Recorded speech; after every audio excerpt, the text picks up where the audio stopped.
Hi everyone, and welcome to the first lesson in Bible 114, Christ and the Synoptic Gospels. I'm excited to walk with you through this journey as we explore the life, teachings, and mission of Jesus Christ through the lens of Matthew, Mark, and Luke.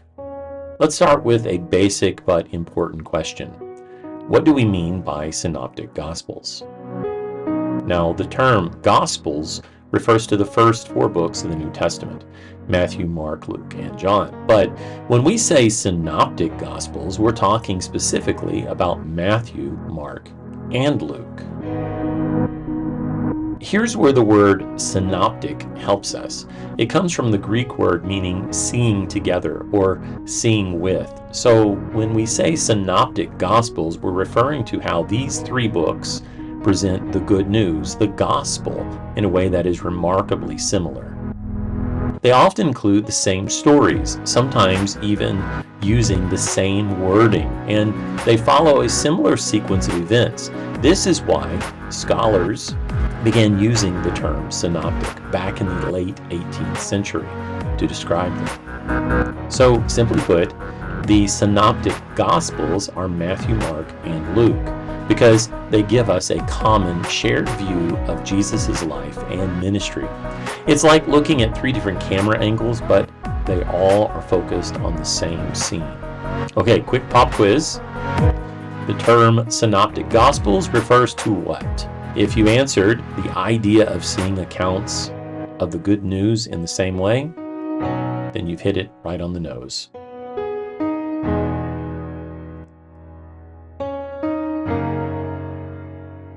Okay, so we understand the term Synoptic Gospel now. Let's dig a little deeper now into something scholars call the synoptic problem and a theory called the priority of Mark. This part might sound academic at first, but stick with me. It helps us appreciate how God uses human writers in a powerful and purposeful way. So here's the big idea. Scholars notice that a lot of the content in Matthew and Luke can also be found in Mark, almost word for word in many cases. That led many to believe that Mark's gospel may have been written first, and then Matthew and Luke used it as a reference as they wrote their own accounts. This theory that Mark was the earliest gospel is known as the priority of Mark. It's gained wide acceptance because of how closely Matthew and Luke follow Mark's structure and content. But here's the twist. Matthew and Luke also share some content that isn't in Mark. So where did it come from? That brings us to something that scholars call Q, short for quell, which is a German word for source. Q is a hypothetical written source that might have contained some sayings, teachings of Jesus that both Matthew and Luke had access to. So putting this together, we get something like this. Matthew wrote first. Matthew used Mark plus his own material and possibly Q. Luke also used Mark and Q and his own sources as well. This theory tries to explain how these books are so similar in many ways, and yet each has unique parts. And again, these are theories. They're useful for study, but they don't override the real truth that God inspired all three. Okay, time for another question. Why has the term priority of Mark gained popular acceptance? If you said Mark was the most knowledgeable of the gospel writers, Mark's gospel was first to be written, and it became the main source for the gospels of Matthew and Luke, Mark's record was the first to be formally accepted as authentic by the church. Okay, quick quiz. List reasons supporting the theory that Matthew and Luke use sources other than Mark. Let's dive a little deeper here. Now, while those theories are interesting and help us understand how, they don't explain the who behind the Gospels. The ultimate author of Scripture is the Holy Spirit. Yes, Mark may have written things down first, and yes, Matthew and Luke may have used a common source. But behind all of that, was God's Spirit working through human authors to communicate exactly what he wanted us to know.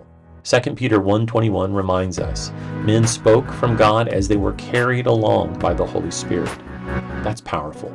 It means that the message didn't originate with people, it came from God. So while scholars will continue to study how these Gospels were written, we never want to lose sight of the real source, the Spirit of God, revealing Christ to the world through faithful human writers. That's what gives the Gospel their authority, their unity, and their life-changing message. All right, in the next segment, we'll take a closer look at the life of Mark himself, the man of God used to write the first Gospel account.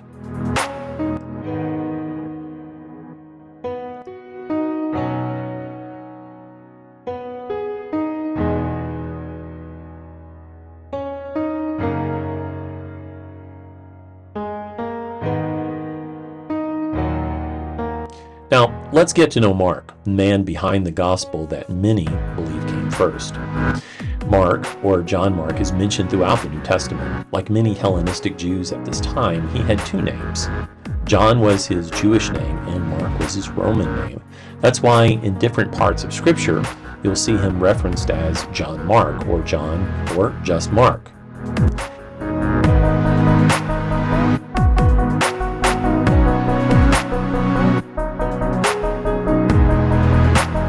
We learn a lot about Mark from the book of Acts and Paul's letters. For example, in Acts 12, we're introduced to Mark's mother, Mary, who owned a large house in Jerusalem. It was big enough to host gatherings of believers and had at least one servant, a sign that this was a well-respected and possibly wealthy household. This may have even been the location of the Last Supper, or the earlier church's meeting place.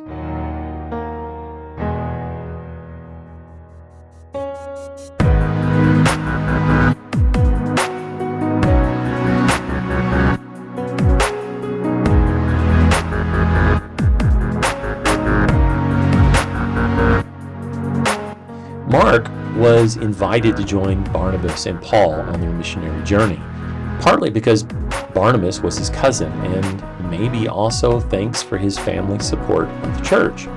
But things didn't go so smoothly, as you might have known. Mark left the team early and returned home. The Bible doesn't give us a reason, but this decision caused friction. Some scholars have suggested that Mark possibly might have left Paul and Barnabas because of the issues he would have faced in Cyprus. Things like oppressive coastal heat, unhealthy climate of Perga, the dangerous Taurus Mountains, barbarous robbers, suspicious pagans, and Jews that were prejudiced to the gospel message. Whatever the case, Mark leaves Barnabas and Saul, and from Perga he returns back to Jerusalem. This abandonment of Saul and Barnabas, it haunts Mark for quite a while. Now, we do see him again on the second missionary journey, where seemingly Mark has matured, but Paul felt very strongly against him joining, which is why Paul and Barnabas eventually separate company. Later, Paul didn't want to take Mark along, but Barnabas wanted to give him another chance. That chance paid off. As time passed, Mark matured in his faith and ministry. Eventually, Paul changed his mind. In 2 Timothy 4:11, we find Paul asking for Mark, saying, "He was useful to me in the ministry." That's a huge shift from their earlier disagreement. And then there's Peter. In 1 Peter 5:13, he refers to Mark as his son, which shows a deep spiritual bond. Early church tradition even says Mark's gospel is based on Peter's teaching. So Mark may have been recording Peter's first-hand account of Jesus' life. Interestingly, some scholars have suggested that Jesus and his disciples used the home of Mary, Mark's mother, for the Last Supper. Now, we don't know if this is true or not, but it's entirely possible that Mark may have witnessed the events of the last week of Christ's life. And some have gone on to suggest that this young man that was seized in the Garden of Gethsemane might have been Mark himself, as found in Mark chapter 14, 51 through 52. There is, of course, no way to actually prove this or disprove it. So, Mark's story is one of redemption, growth, and usefulness, a reminder that our past doesn't disqualify us from our future service. God is patient, and He works through people who are willing to grow.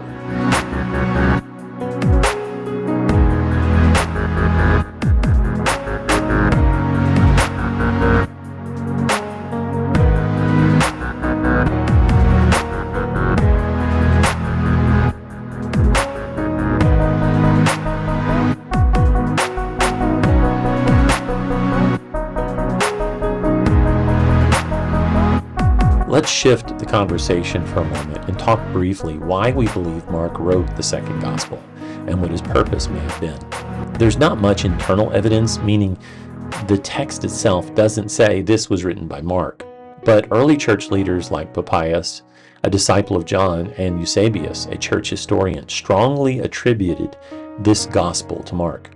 In fact, Papias said Mark was Peter's interpreter and wrote down what Peter taught about Jesus. Other church fathers like Justin Martyr and Irenaeus supported the idea too. So while the text doesn't give us a signature, the testimony from the early church is solid. The date of authorship for Mark's gospel is a little complex. We don't know the precise date that it was written. Dating estimates vary by scholars. Since Mark obtained most of his material from Peter, we assume the Gospel of Mark was composed during the final years of Peter's ministry. Perhaps, since Peter was about to pass on due to being martyred, Mark possibly felt compelled to record all that he remembered of the apostles' teaching. It's possible that since Peter would no longer be available for public ministry, Mark might have as well wanted to record all of the apostles' teaching in written form. We know Peter died around 64 AD. This is according to early tradition. And persecution began under Emperor Nero at this time, which led to the deaths of Peter as well as Paul and other loyal Christians. In general, it's believed that the Gospel of Mark was written anywhere between 58 AD and 65 AD.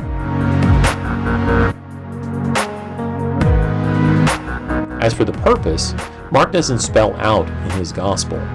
In general, we can see that Mark's gospel is the shortest, but with the most action. Mark offers no apologetic, nor states a clear purpose. Now, the term apologetic in religion or philosophy refers to the branch of theology or philosophy that deals with the defense or justification of religious doctrines, beliefs, or practices. It involves providing rational arguments or evidence to support the truth claims of a particular faith or philosophy, especially in response to criticisms or objections.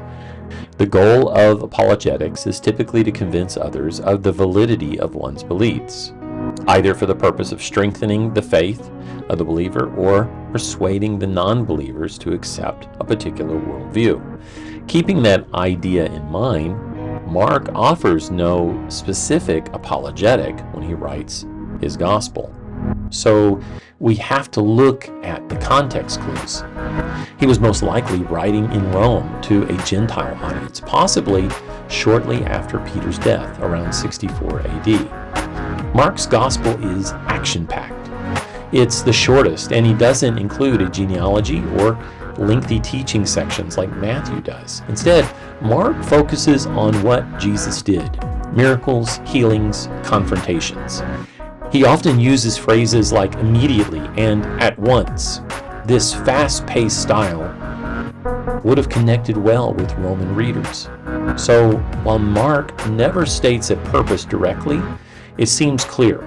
He wanted his readers to understand Jesus as a powerful Son of God, the servant who acted decisively to bring salvation. His gospel shows us that Jesus wasn't just a teacher. He was a doer, a savior full of compassion and authority. Now, up next, we'll begin chapter 2 with an overview of the Gospel of Matthew and learn more about the man who wrote it.